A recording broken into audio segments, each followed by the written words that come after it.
नमस्कार दोस्तों। कोरोना के इस काल में आशा करते हैं आप सभी लोग स्वस्थ होंगे। दोस्तों, आज हम लोग लेकर आए हैं संविधान के टॉप 20 क्वेश्चन जो कि यूपी ट्रिपल एससी की पीटी परीक्षा, यूपीएसआई, एआरओ और यूपीपीएससी आदि परीक्षाओं में महत्वपूर्ण होगी। दोस्तों, संविधान के टॉप 20 क्वेश्चन का प्रारंभ हम पहले क्वेश्चन से करते हैं। दोस्तों, पहला क्वेश्चन है, संविधान का गठन नवंबर 1946 ईस्वी में निम्न में से किसके तहत किया गया है? तो दोस्तों, आप जानते हैं कि कैबिनेट मिशन मार्च 1946 ईस्वी में भारत आया और कैबिनेट मिशन में 3 सदस्य जो कि मंत्री आयोग भी कहलाता है, 3 सदस्य A B Alexander, Pethick Lawrence और स्टूफर्ड क्रिप्स, ये 3 लोग आए थे मंत्री आयोग में और इन्हीं की सिफारिश से संविधान सभा का गठन किया गया दोस्तों। तो इसलिए पहले क्वेश्चन का आंसर आपका ए वाला होगा दोस्तों। आइए दोस्तों, अगले क्वेश्चन पे चलते हैं। दोस्तों, संविधान में कुल कितने सदस्य थे तथा उनमें देशी रियासतों के कितने प्रतिनिधि थे?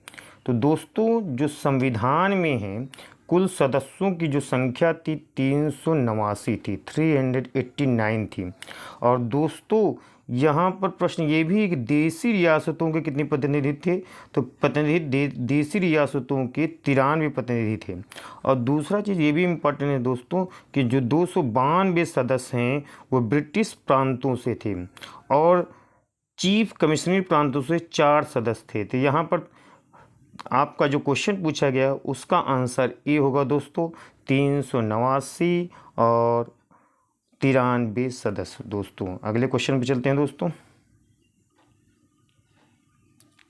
अगला क्वेश्चन है दोस्तों, संविधान सभा को कुछ विद्वान संप्रभु नहीं मानते हैं क्योंकि इसके सदस्यों के निर्वाचन अप्रत्यक्ष निर्वाचन पद्धति से हुआ था। ठीक है दोस्तों, इसका निर्माण ब्रिटिश सरकार की योजना के अनुसार हुआ था। इसके द्वारा विभिन्न देशों के संविधान का अध्ययन किया गया था और उपयुक्त में से कोई नहीं। तो दोस्तों, इसका जो आंसर है तीसरी का आंसर आपका, इसका निर्माण ब्रिटिश सरकार की योजना के अनुसार हुआ था, ये आपका उत्तर बी सही है दोस्तों। अगले क्वेश्चन पे चलते हैं। दोस्तों,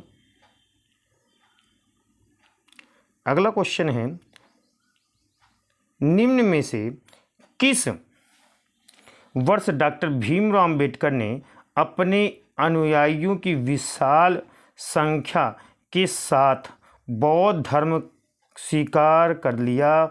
उल्लेखनीय है कि उसी वर्ष उनकी मृत्यु हो गई। दोस्तों, क्वेश्चन बड़ा घुमाऊ है लेकिन क्वेश्चन बहुत सरल है।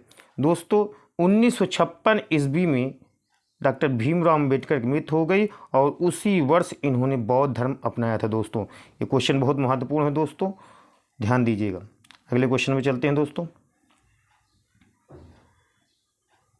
अगला क्वेश्चन है, निम्न में से किसने उद्योगों को आधुनिक मंदिर की संज्ञा दी थी?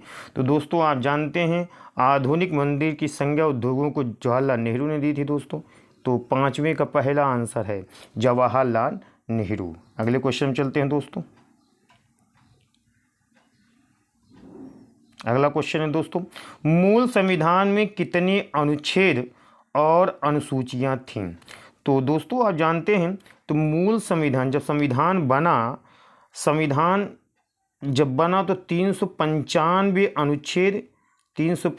अनुच्छेद और 8 अनुसूचियां थीं और वर्तमान समय में 470 अनुच्छेद से भी ज़्यादा अनुच्छेद हैं दोस्तों और 12 अनुसूचियां हैं। लेकिन आपको 395 अनुच्छेद ही मिलेंगे, 470 अनुच्छेद नहीं मिलेंगे, सब में संशोधन करके जोड़ा गया है। इसलिए दोस्तों 6 का जो आंसर है पहला ए, अर्थात 395 और 8 अनुसूची मूल संविधान में। दोस्तों, ये ध्यान दीजिएगा क्वेश्चन पे। अगले क्वेश्चन में चलते हैं। दोस्तों, निम्न में से प्रारूप समिति के सदस्य कौन थे? तो दोस्तों, आप जानते हैं प्रारूप समिति के सदस्य 7 सदस्य थे और प्रारूप समिति के अध्यक्ष थे डॉक्टर भीमराव अम्बेडकर, डॉक्टर भीमराव अम्बेडकर। और इसमें 7 सदस्य थे, के M Munshi, Kanhaiyalal Maneklal Munshi, A N Gopalaswamy, N Gopal, Mohammad Sadulla भी थे। तो दोस्तों इसका जो आंसर होगा, इसका आंसर जो होगा वो डी होगा दोस्तों। देखिए ये डी आंसर है इसका उपयुक्त तो सभी अर्थात तीनों, तो इसका आंसर डी ही होगा दोस्तों। अगले क्वेश्चन में चलते हैं दोस्तों। आइए दोस्तों 8वां क्वेश्चन देखते हैं। 26 जनवरी 1950 ईस्वी को भारत को गणतंत्र घोषित किया गया, जिसका अर्थ है, तो क्वेश्चन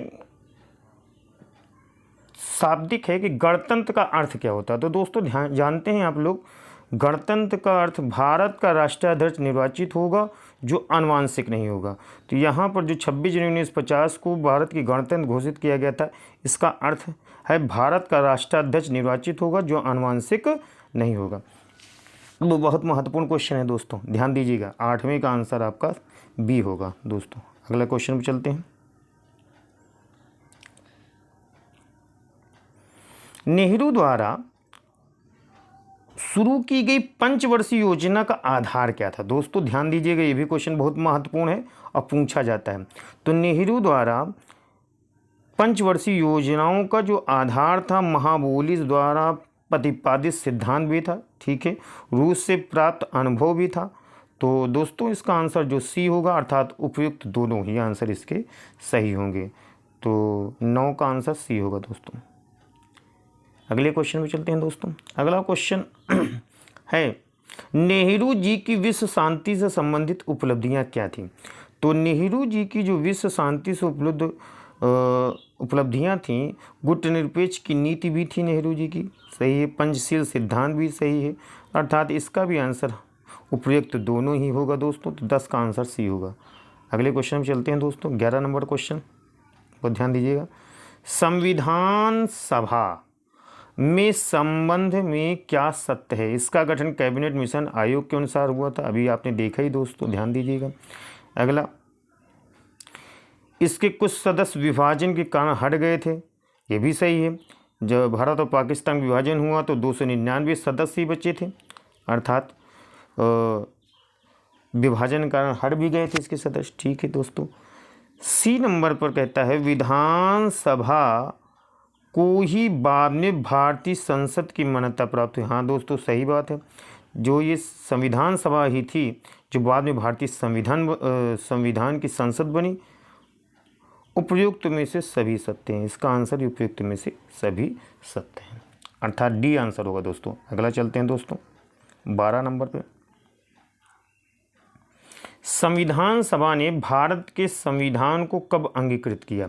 तो आप जानते हैं दोस्तों, ये बहुत महत्वपूर्ण क्वेश्चन है। 26 नवंबर 1949 को संविधान सभा ने संविधान को अंगीकृत किया था, और इसीलिए 26 नवंबर को हम लोग संविधान दिवस भी मनाते हैं। ये भी ध्यान दीजिएगा दोस्तों, प्रश्न पूछा जाता है, 26 नवंबर को संविधान दिवस मनाया जाता है। तो इसका आंसर ए होगा दोस्तों। अगले क्वेश्चन पे चलते हैं। क्वेश्चन अगला है कि निम्न उच्च न्यायालयों की उनकी स्थापना के वर्ष में सम्मिलित कीजिए। तो दोस्तों आप जानते हैं कि उड़ीसा उच्च न्यायालय की स्थापना 1948 में की गई थी, ठीक है। राजस्थान की 1949 में, ठीक है।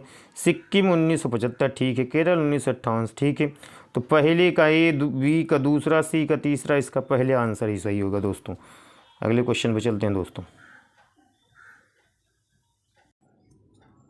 आइए दोस्तों देखते हैं 14 नंबर क्वेश्चन पर। गुट निरपेक्ष आंदोलन का जन्म कहाँ हुआ था। तो गुट निरपेक्ष जो आंदोलन था वो बेलग्रेड में हुआ था दोस्तों, ध्यान दीजिएगा। इसका जन्म जो हुआ था बेलग्रेड में हुआ था। तो 14 का पहला आंसर सही है दोस्तों। 15 नंबर क्वेश्चन पे आते हैं दोस्तों। 15 नंबर क्वेश्चन है, अफ्रो एशियाई राष्ट्रों का वाडुंग सम्मेलन कब हुआ था। दोस्तों ध्यान दीजिएगा, जो वाडुंग सम्मेलन था 1955 में हुआ था। तो 15 का आंसर जो हो गया वो बी हो गया दोस्तों, ध्यान दीजिएगा दोस्तों। 16 नंबर क्वेश्चन पे आते हैं दोस्तों। अगला क्वेश्चन है, संविधान सभा की पहली बैठक की अध्यक्षता किसने की थी?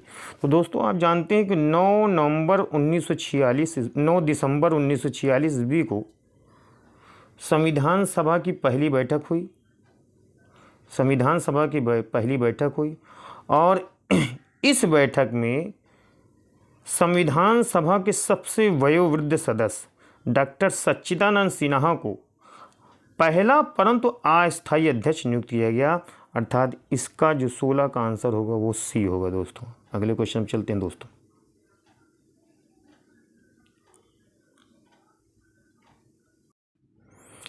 चलिए दोस्तों 17 नंबर क्वेश्चन चलते हैं। संविधान सभा के संवैधानिक सलाहकार कौन थे?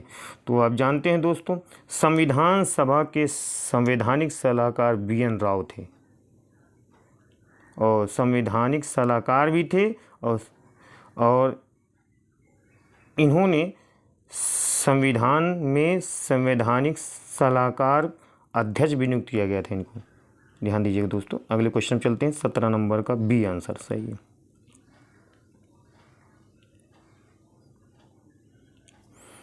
उद्देशिका के संबंध में क्या गलत है? दोस्तों उद्देशिका को हम लोग प्रस्तावना भी कहते हैं, जानते रहिएगा दोस्तों। जो उद्देशिका के संबंध में क्या गलत है? यह संविधान की कुंजी है। जी हाँ सही है, क्योंकि ये संविधान का सार है और संविधान की कुंजी भी है।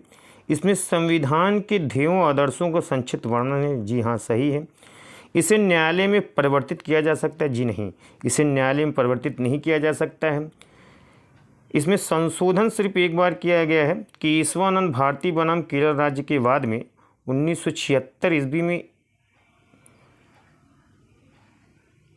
42वें संविधान संशोधन सन 1976 ईस्वी में उद्देशिका में 3 संशोधन किए गए थे, जिसमें 3 शब्द जोड़े गए थे और वो शब्द थे समाजवादी, पंथ निरपेक्ष और अखंडता। ये इंपॉर्टेंट क्वेश्चन है दोस्तों, ये भी कभी कभी पूछ लेता है। तो इसका आंसर उपयुक्त इसका आंसर हो गया सी दोस्तों, 18 का सी आंसर।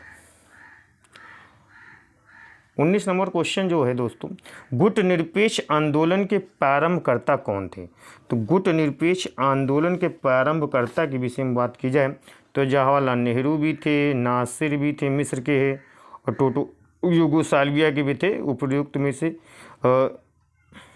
कोई नहीं आंसर रहेगा, अर्थात नहीं थे। ध्यान दीजिएगा दोस्तों, नहीं थे प्रारंभकर्ता, ये लोग नहीं थे। ये ध्यान दीजिएगा, उपयुक्त में से कोई नहीं। प्रारंभकर्ता पूछ रहा है दोस्तों। अगले क्वेश्चन पे चलते हैं दोस्तों।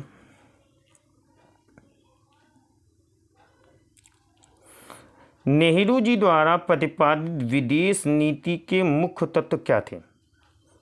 विदेश नीति के मुख्य तत्व क्या थे? तो गुट निरपेक्षता था ही, पंचशील सिद्धांत था ही, साम्राज्य का विरोध, रंग भेद और विरोध और स्वतंत्रता का समर्थन। तो कहते हैं नेहरू जी द्वारा प्रतिपादित विदेश नीति के मुख्य तत्व क्या थे? तो गुट निरपेक्ष नहीं था, पंचशील नहीं था, साम्राज्य का विरोध, रंग भेद भी नहीं था। उपयुक्त में से कोई नहीं, इनमें से कोई नहीं। ध्यान दीजिएगा दोस्तों। संविधान सभा की प्रथम बैठक कब हुई थी? तो संविधान सभा की प्रथम बैठक जो हुई थी दोस्तों 9 दिसंबर 1946 ईस्वी को हुई थी। 9 दिसंबर 1946 अभी हमने बताया भी दोस्तों। और 9 दिसंबर 1946 को ही संविधान सभा की पहली बैठक हुई और इस बैठक में सच्चिदानंद सिन्हा को अस्थायी अध्यक्ष नियुक्त किया गया। तो दोस्तों बहुत ध्यान दीजिएगा, ये महत्वपूर्ण क्वेश्चन है। धन्यवाद दोस्तों।